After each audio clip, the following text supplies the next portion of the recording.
Bienvenue mesdames et messieurs dans votre émission Vivre les réalités du ciel sur la terre. Je me présente, je suis le pasteur André et nous avons comme règle d'or sur ce plateau que Jésus-Christ le Seigneur est la parole de Dieu et l'autorité finale. Alors, nous allons continuer dans ce que nous avions commencé qui est de la nature de Dieu. La nature de Dieu au-dedans de toi est une véritable force. La nature de Dieu, lorsqu'elle est acceptée, lorsqu'elle est reconnue par toi, l'individu qui l'a reçue, elle devient un véritable moteur pour toute ta vie chrétienne. D'ailleurs, le véritable but de la rédemption, c'est cette nature-là, la justice de Dieu. Cette justice de Dieu, lorsqu'elle est au-dedans de toi, elle commence à créer cette force qui t'emmène à prier, non pas à prier pour implorer, mais à prier pour prendre des actes et surtout d'emmener le véritable changement. Alors, nous avions dit, alléluia, que Jésus-Christ nous a donné sa justice et lorsque nous reconnaissons la justice au-dedans de nous, nous commençons maintenant à développer certaines réalités qui nous permettront de vivre les réalités du ciel sur la terre. Alors, nous avons dit que la justice, c'est la capacité d'être debout devant la présence de Dieu, dans la présence de Dieu, sans complexe d'infériorité, sans sens de culpabilité et sans condamnation. Alléluia. En d'autres termes, lorsque tu crois que tu es juste, tu es debout devant Dieu comme si le péché n'a jamais existé. Alléluia. Laissez-moi le dire encore. Quand tu es debout devant Dieu et que tu sais que tu es juste, tu parles à Dieu comme si le péché n'a jamais existé. Alléluia. Les exemples dans la Bible sont très clairs. Lorsque Abraham, la Bible dit que Abraham, Dieu a déclaré Abraham juste. Si Abraham était déclaré juste, regardez comment Abraham, voici que Dieu veut détruire Sodome et Gomorrhe. Abraham, vous trouvez cette histoire dans Genèse 18, je crois. Vous retrouvez Abraham discutant avec Dieu. Il dit à Dieu, papa, est-ce que tu peux détruire? S'il y avait 10 justes, est-ce que tu vas les détruire, papa? Et il commence à négocier, à marchander avec Dieu. Pourquoi? Parce que Abraham avait compris qu'il avait reçu ce privilège d'être dans la présence de Dieu comme si il n'avait pas péché. Alors, maintenant, comme je vous le disais hier, si tu peux croire que tu es sauvé, alors tu peux croire aussi que tu es devenu la justice de Dieu. Si tu arrives à croire que tu es sauvé, alléluia, la réalité c'est que beaucoup ne croient pas qu'ils sont sauvés. Alléluia. Beaucoup de gens sont dans l'église, mais ils ne croient pas qu'ils sont sauvés. C'est pour ça que tu les entends dans leurs prières tout le temps essayer de renouveler, parce qu'ils croient qu'ils vont être sauvés.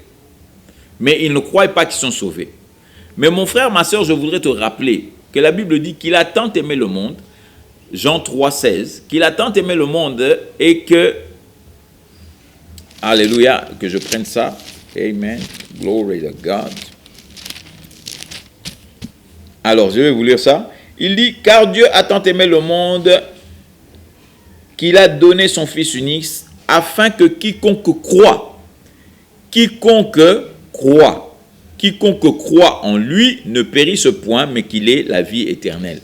Donc, c'est-à-dire que tu es sauvé au moment où tu crois en lui, pas au moment où tu vas mourir, pas au moment où tu vas aller au ciel. C'est au moment où tu l'as reçu que tu es sauvé.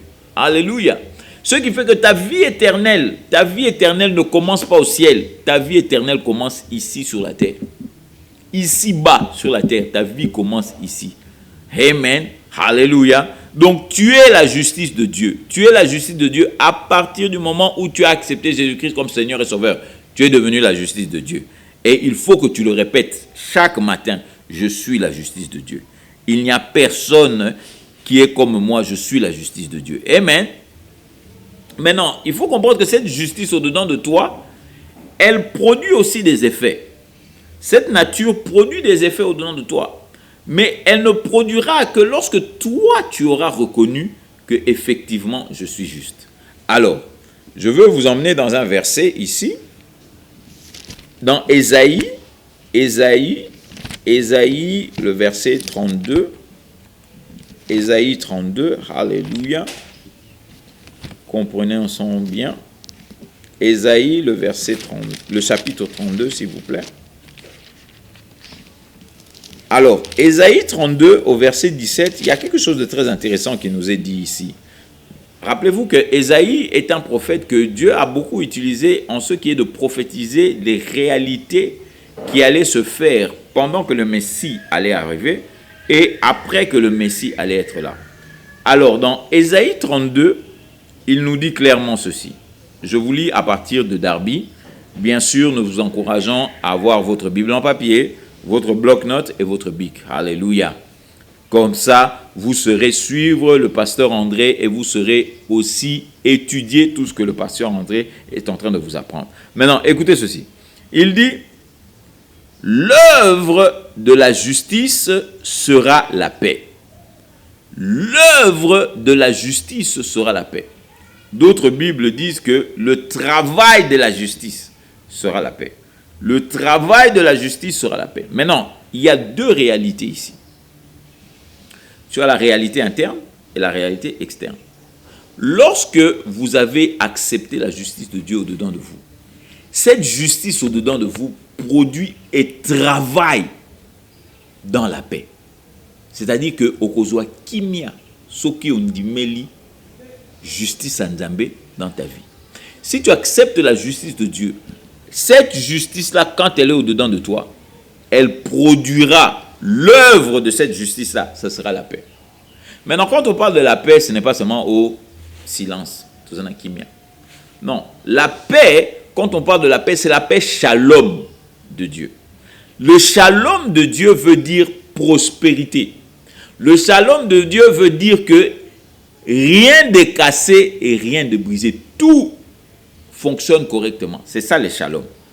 C'est pour ça que lorsque, par exemple, un juif vous dit shalom, papa, quand il te dit shalom, c'est-à-dire que je mets la bénédiction de Dieu sur toi. Et shalom, ça veut dire que rien ne sera brisé dans ta vie et rien ne sera détruit. Donc je te donne le shalom total de Dieu dans ta vie. Alléluia. Ce qui fait que ici, il dit que l'œuvre de la justice sera la paix. L'œuvre, intérieurement parlant, tu auras la paix. Quand tu parles à Dieu, tu seras dans la paix. Quand tu parles à tes enfants, tu seras dans la paix. Quand tu parles à ta femme, tu seras dans la paix. Tout au-dedans de toi sera paix et calme. Parce que c'est l'œuvre de la justice au-dedans de toi. Maintenant, en ce qui est de l'extérieur, tu produiras la paix. Quand tu vas parler, vous vous rappelez que lorsque Jésus-Christ a dit « Heureux ceux qui procureront la paix, car ils seront appelés fils de Dieu. » Procureront la paix, non pas ceux qui maintiendront la paix. Alléluia. Aujourd'hui, malheureusement, avec certains chrétiens, au lieu qu'ils procurent la paix, le chrétien essaye de maintenir la paix. Oh non, de toute façon, c'est pas grave, hein, même si Boswani. Non, non, non, non, non. Dieu ne t'a pas appelé à maintenir la paix, ou bien maintenir ce qui est déjà fait. Dieu t'a appelé à procurer la paix, c'est-à-dire que tu dois emmener ce qui n'est pas là. Et qu'est-ce qui procure la paix si ce n'est pas l'évangile de Jésus-Christ? Alléluia. C'est pour ça que tout chrétien devrait être un prédicateur. Tout chrétien devrait être un prédicateur parce que tu dois emmener la paix. Et la paix se trouve dans l'évangile de Jésus-Christ. D'où ce qui fait qu'il faut que tu partages cette réalité-là avec ces gens-là. Amen. Il dit maintenant, la justice, l'œuvre de la justice sera la paix.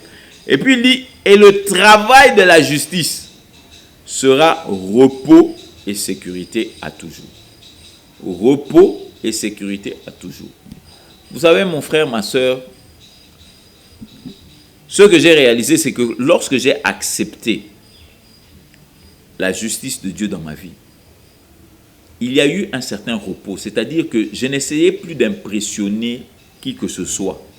Vous savez, on a grandi dans une culture, surtout dans les choses de Dieu, où tu te sentais obligé d'impressionner ton pasteur pour que, que non, frère Oyo, Assemblée la Camille, ce frère-là prie beaucoup. Oh, ce frère, il est toujours là avant la prière. Mais lorsque j'ai accepté la justice de Dieu, j'ai compris que je sois à l'église ou que je ne sois pas à l'église, je suis la justice de Dieu.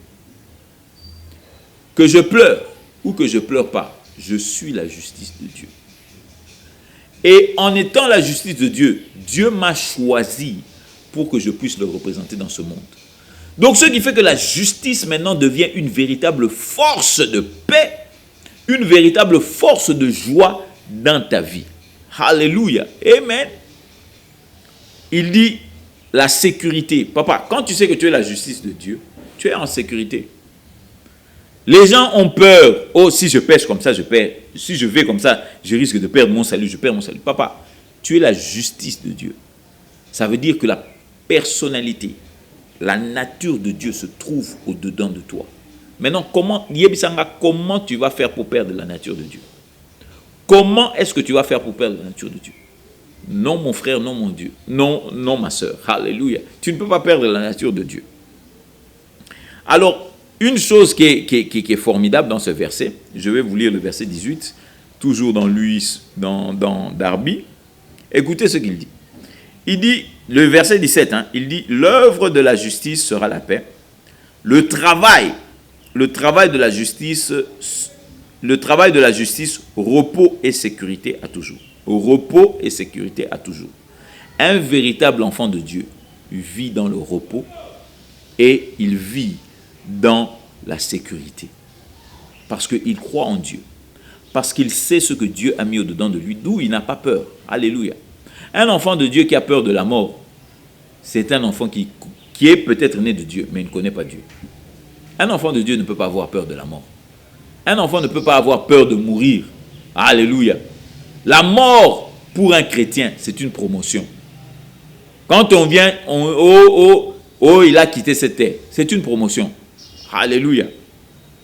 Alors, regardez le verset 18. Le verset 18 dit ceci. Et mon peuple habitera une demeure de paix et des habitations sûres et des lieux de repos tranquilles. Alléluia.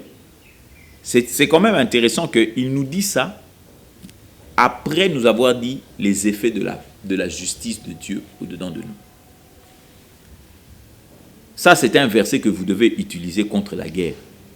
Pour vous, les nations qui sont sous les effets de la guerre, n'ayez pas peur. Si tu es un enfant de Dieu, la Bible dit, Dieu t'a promis, il dit, et mon peuple habitera une demeure de paix. Alléluia. Dieu n'a jamais dit que tu dois habiter dans un endroit là où il y a la guerre. Alléluia. Oh, mais là où je vis, il y a la guerre. Papa, si toi, tu commences à confesser cette promesse, tu commences à croire en cette promesse, Dieu va mettre la paix dans ce pays-là.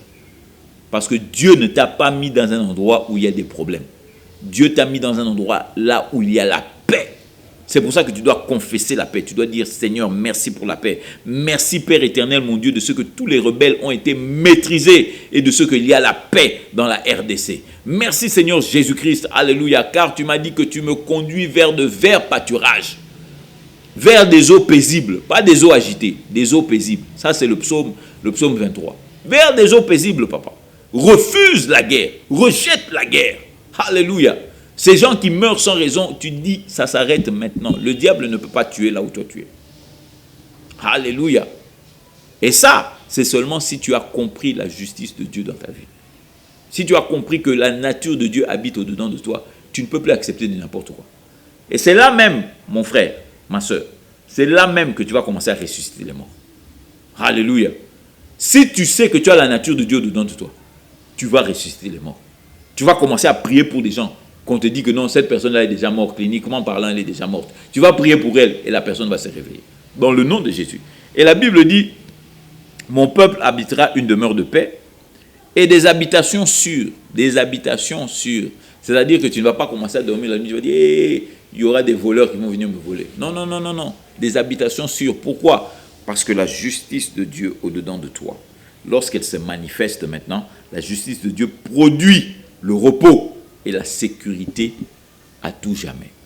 Alléluia. D'où, mon frère, ma soeur, cette histoire de justice de Dieu, elle est beaucoup plus grande que ce que l'on pense. Elle est beaucoup plus grande que ce que l'on pense. Je vais te montrer encore une autre chose. Alléluia. Toujours dans le livre d'Ésaïe. Alléluia. Toujours dans le livre d'Ésaïe. Ésaïe 54. Alléluia. Mon frère, ma soeur, il faut que tu acceptes le don gratuit de Dieu de la justice. Arrête d'essayer de vivre par ta propre justice. C'est pour ça que tu perds ton temps.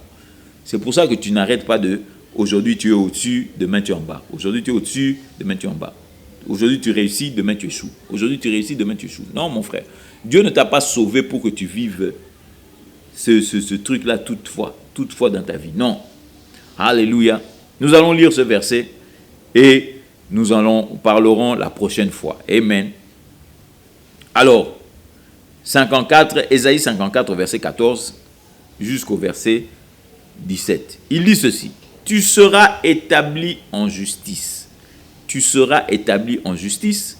Tu seras loin de l'oppression, car tu ne craindras pas, et de l'effroi, car il ne s'approchera pas de toi. Voici, ils s'assembleront, mais ce ne sera pas par moi. Celui qui s'assemble contre toi tombera à cause de toi. Voici, j'ai créé le forgeron qui souffle le feu du charbon et forme un instrument pour son ouvrage, et moi, j'ai créé le destructeur pour détruire. Amen. Alléluia. Amen. Voici que l'heure est arrivée, notre fin de cette petite étude, mais nous allons continuer encore dans ce verset dans les semaines qui suivent, car vous devez comprendre que votre justice est une force. Si tu ne réalises pas la force que tu as au-dedans de toi, le diable continuera à se moquer de toi. C'est pour ça que je voudrais te donner cette opportunité maintenant d'accepter Jésus-Christ comme ton Seigneur et Sauveur. Il est vrai, oh mon frère, oh ma sœur, il est vrai que tu as peut-être passé des années dans la religion, mais tu n'as jamais eu une relation personnelle avec ton Dieu. Et voilà ce que moi je veux te donner aujourd'hui. La Bible dit que si tu crois dans ton cœur que Dieu a ressuscité Jésus d'entre les morts, et que si tu confesses de ta bouche que Jésus-Christ est Seigneur, tu seras sauvé. Et c'est ce que je vais faire avec toi. Alors répète simplement avec moi, Seigneur mon Dieu, j'ai entendu ta parole aujourd'hui, et je reconnais que tu es le véritable Dieu. Selon ta parole, la Bible dit que si je confesse de ma bouche Jésus-Christ comme Seigneur et que je crois dans mon cœur que Dieu l'a ressuscité d'entre les morts, je serai sauvé. Alors papa, aujourd'hui je choisis de te confesser de ma bouche comme Seigneur. Et je choisis aussi de croire dans mon cœur que Dieu a ressuscité Jésus d'entre les morts. Et selon la Bible, je suis sauvé. Alléluia. Amen. Amen mon frère, amen ma soeur. En effet, si tu as fait cette prière, tu es sauvé. Et la Bible dit que tu appartiens maintenant à la famille de Dieu. Alors je t'encourage, où que tu sois, de trouver une bonne église, là où Jésus-Christ est prêché, là où Jésus-Christ est Seigneur et Roi des rois, et surtout là où tu pourras commencer à vivre les réalités du ciel sur la terre. Alors, je vous rappelle que je suis le pasteur André, vous rappelant que Jésus-Christ est Seigneur. À nous revoir et à la prochaine. Amen.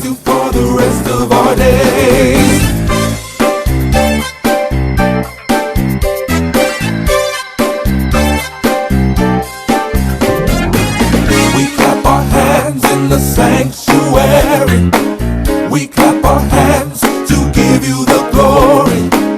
We clap our hands to give you the praise, and we will praise you for the rest of our days. Yes, we will praise you for the rest of our days.